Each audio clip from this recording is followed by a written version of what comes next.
Bonjour et bienvenue sur FA Midi News.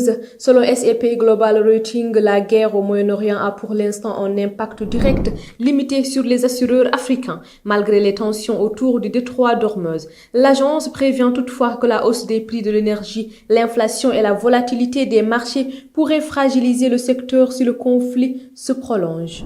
L'initiative MapAfrica portée par le groupe émirati G42 veut créer une cartographie numérique en temps réel du continent grâce à l'intelligence artificielle et aux satellites afin d'aider les États africains à mieux planifier leur politique publique. Ce projet illustre la montée en puissance des investissements numériques des pays du Golfe en Afrique entre opportunités de modernisation technologique et enjeux de souveraineté des données.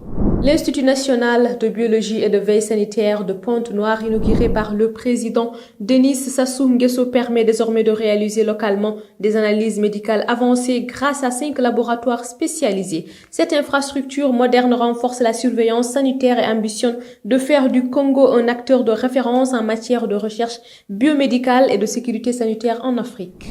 La production d'or du Sénégal a fortement progressé en 2025, atteignant 655 milliards de francs CFA, soit une hausse de plus de 42% selon l'Agence nationale de la statistique et de la démographie. Dans le même temps, certaines productions minières comme le zircon ont reculé, tandis que la production totale d'électricité du pays a enregistré une baisse en fin d'année.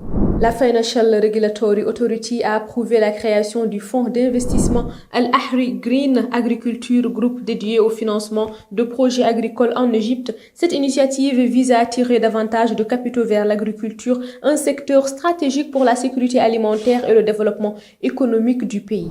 Au 10e jour du conflit déclenché par les frappes américano-israéliennes contre l'Iran, le plan de guerre soutenu par Donald Trump et Benjamin Netanyahu n'a pas produit les résultats attendus. La fermeture du détroit d'Ormuz a provoqué une flambée des prix du pétrole et de fortes tensions sur les marchés financiers mondiaux.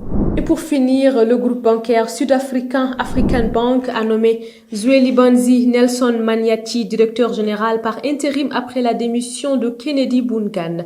Ce départ intervient dans un contexte de performance financière décevante et de problèmes de conformité réglementaire au sein de la banque.